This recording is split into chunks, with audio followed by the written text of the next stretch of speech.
Hey guys, welcome to another video. This is part 7 of my One Piece overview. Um, Last video we left off on Skypiea, I believe. So this video I'll be doing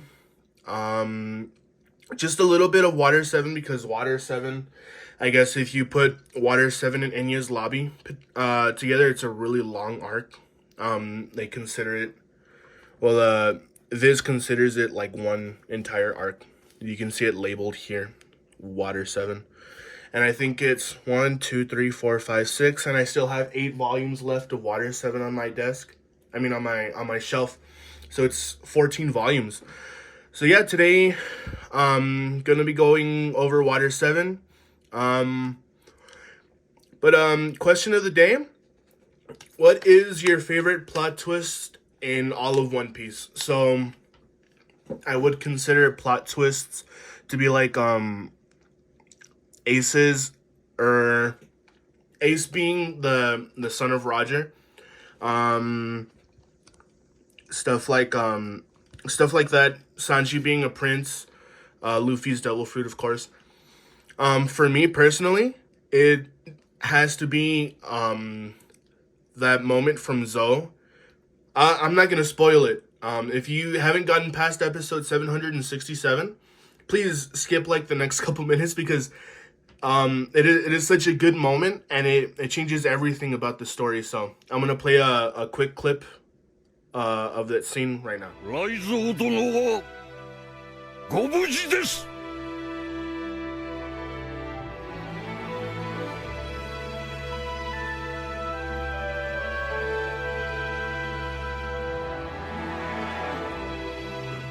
So yeah, that moment where I guess Raizo is safe moment. That has to be my favorite plot twist in the entire series. Just like to say that my jaw was all the way to the bottom of the floor is an understatement, man.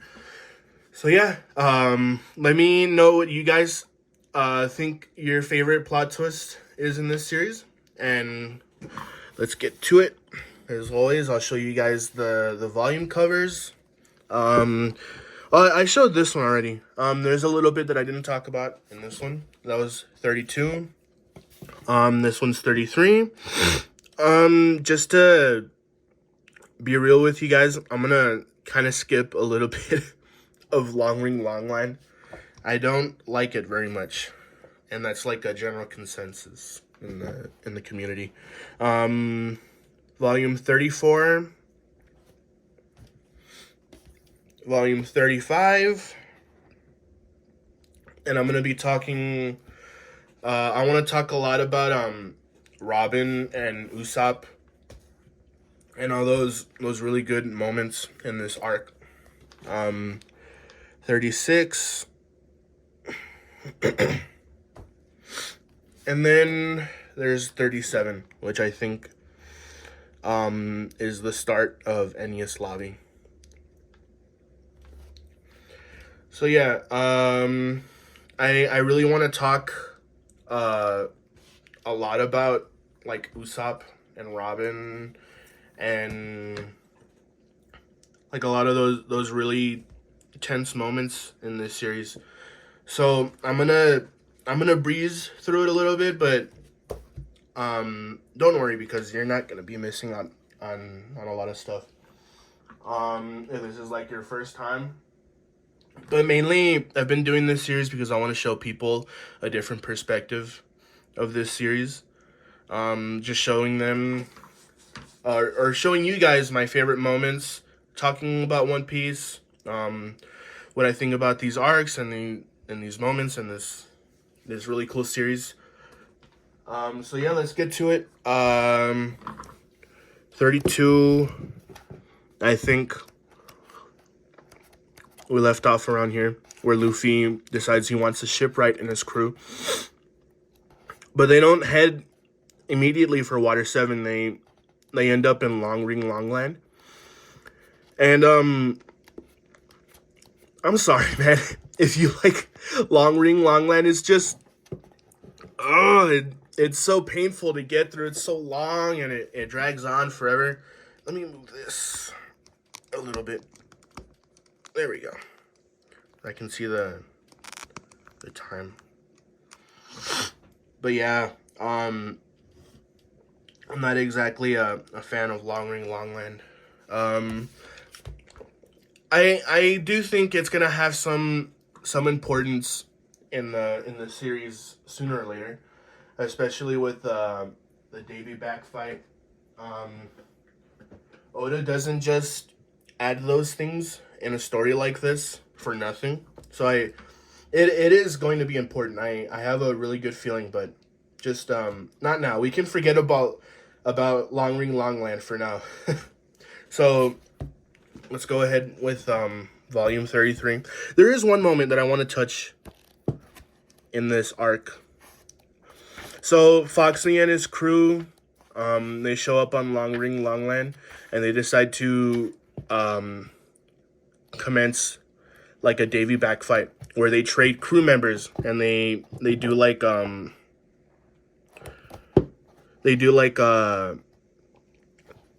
party games, I guess. I don't know. It's really silly, especially for One Piece. Something like this to be happening in a world like this. But this is my highlight of the arc, I guess, where they steal Chopper from the Straw Hats, and Chopper's crying because he's just a little kid. And Zoro steps up, and he tells him to man up. And I think this is one of Zoro's first really good moments, showing because Zoro is his character is big on promises, so he's very loyal. That's one of the reasons why he's so loyal to Luffy, and that's one of the reasons why his dream is what it is, because he made that promise to Kuina that either one of them was going to be the greatest swordsman ever. So Zoro is a big man of promise and loyalty and honor, and he wants to teach Chopper a lesson. Now, I think it's really funny to me because if they did take Chopper, I just know that Zoro would do anything to take him back. But yeah, that's a really good scene. And unfortunately, that's all I've got to talk about in this arc. It's not my favorite. This fight between Luffy and Foxy was really fun, but yeah. This has to be Luffy's strongest form. I'm kidding. But yeah. I want to get to Water 7 as quickly as possible. So I think that last one was 33. I wanted to talk about Aokiji, because I did know about the admirals, but I don't think I knew about Aokiji.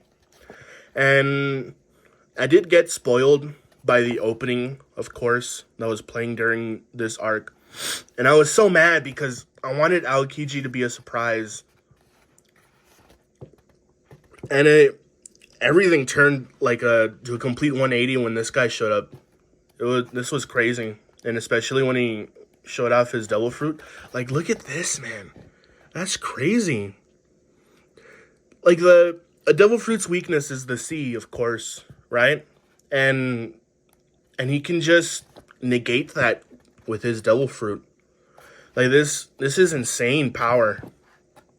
And I feel like Aokiji is the first sign that the Straw Hats should have taken, that they just might not be enough for this world, you know? And just like that, Aokiji incapacitates the 3 strongest members of the Straw Hats and kills Robin.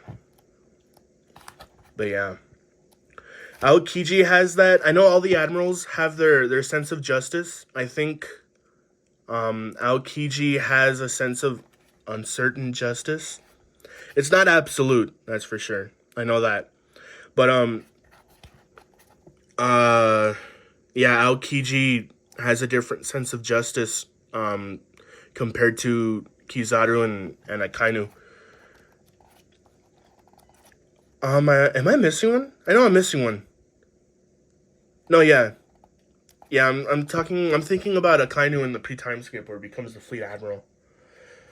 But yeah, those are the three admirals pre-time skip where Sengoku is the fleet admiral.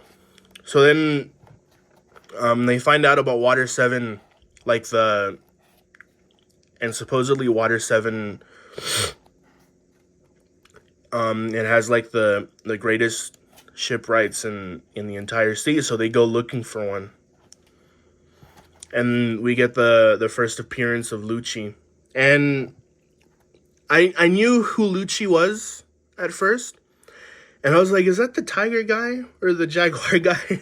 Because all I knew was that he was the guy with the jaguar devil fruit. I think it's a jaguar, right? Or a leopard. I'm not sure. I think it'll say when we get to it.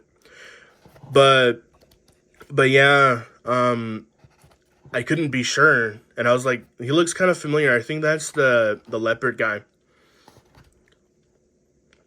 But I didn't know how all of this went down. So it was a huge surprise to me when you know what happens. So yeah, that was volume 34. I'm speeding through this a little bit, but I want to get to the important stuff really quick. Now we're down to volume 35. So when Luffy and his crew, I'm sure you guys know this, I don't have to show you, but when Luffy and his crew, they get to Water 7 and they meet all these super talented shipwrights and stuff, they're pretty much told that the Mary can't sail anymore, that they wouldn't even be able to make it to the next island.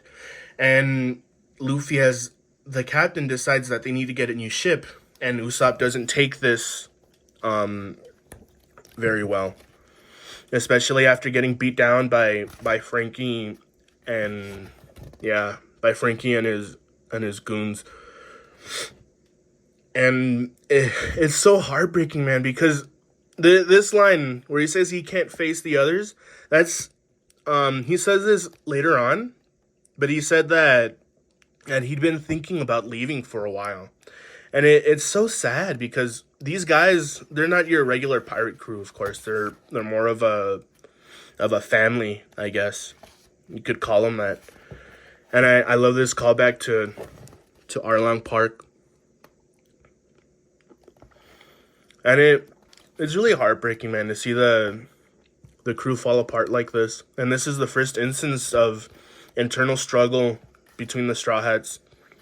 And I really like this scene in the anime where Zoro, Luffy, Chopper, and Sanji beat down Frankie's crew and tear down his house for beating up Usopp. And yeah, this is the scene that really had me. I was like, wait, what's happening, Ryan? Because I saw this in the opening. It was like a clip of Usopp hitting Luffy with the rejectile, and I thought, nah, that has to be like some kind of clone shenanigan, right? Shenanigans. And I was like, wait, what's happening? Like, are they actually arguing? What's gonna happen? And it's such a good scene, man. Luffy snaps and then Usopp snaps back, and Luffy, something spills out of his mouth and he doesn't mean to, but that just tells Usopp that the only way for him to end this is for him to leave, right? Luffy says, cut the crap. Don't think you're the only one taking this hard. Everyone on the ship feels the same way. And Usopp says, there's no way you'd abandon her. All right, then, if you don't like my way of doing things, you can just take this opportunity to... And then Sanji smacks some sense into him. And it's just I wasn't expecting something like this to happen. It's I'm really glad I didn't have this spoiled for me because I had no idea that Usopp was going to be leaving the crew. And this duel between Usopp and Luffy it was so painful to watch, man, because these two they're like best friends basically, right?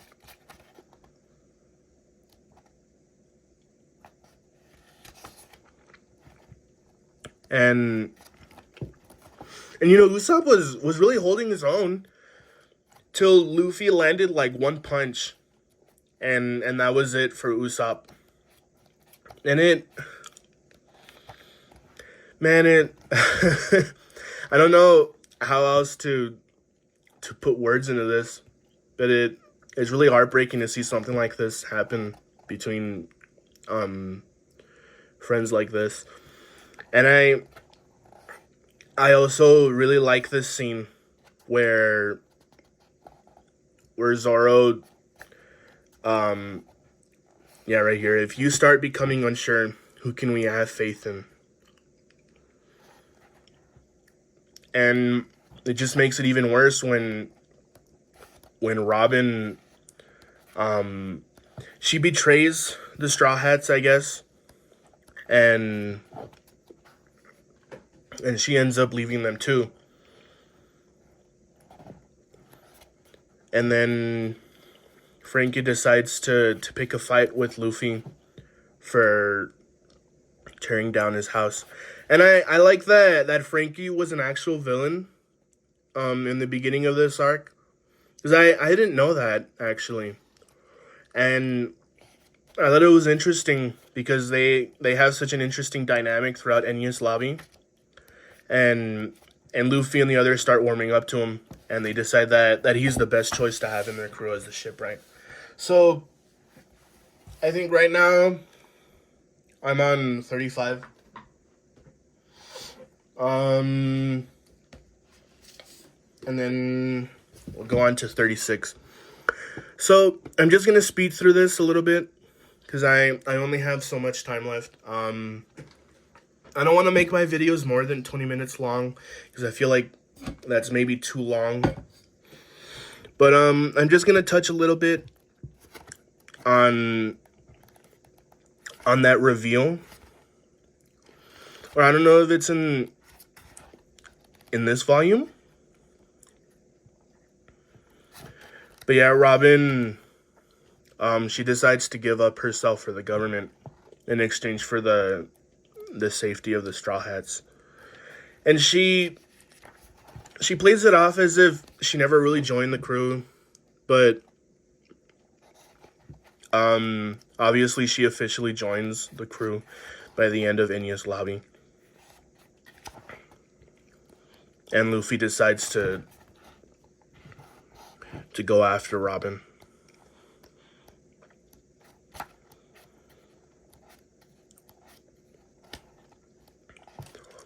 And then that reveal, I'm trying to figure out if it's in this volume or not, of who exactly Cypher Pole 9 is. I did not see this coming. I knew Lucci was a bad guy, but I didn't know, I didn't know anything else about Lucci.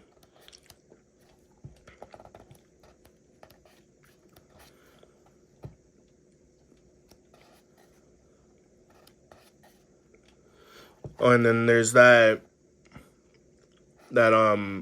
next mention of the ancient weapons. Oda puts all kinds of world building wherever he can. Oh, here it is. That reveal that that Galila was actually, they were actually members of CP9. This was crazy. I was not expecting this. That was a really good reveal. But yeah, everything's tensing up, man, and it's yeah, there's lots of internal struggle between the Straw Hats, and that's what makes this arc so good. There's so much going on at once, but Oda manages to handle all of it like really well. And I really like this power system, the 6 powers. Like coupled with Lucci's Devil Fruit, he's so powerful. I can't imagine what he can do like in his awakening. I really want to see that. I hope they don't just gloss over Lucci and Zoro's fight in the manga right now.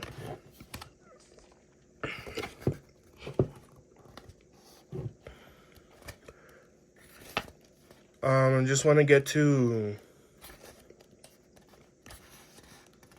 where he shows off his Devil Fruit. That's a really good scene too. The cat, yeah, it's a leopard model. Such good art. But yeah, Lucci, he beats down both Zoro and Luffy. It just shows you how powerful he is.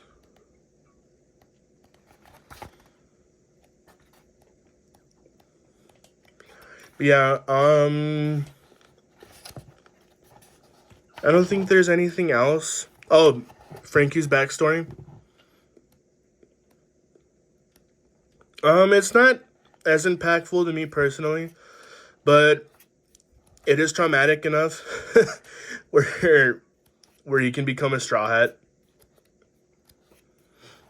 And I like that message that I'm trying to put it into words that anything can be a weapon or something like that.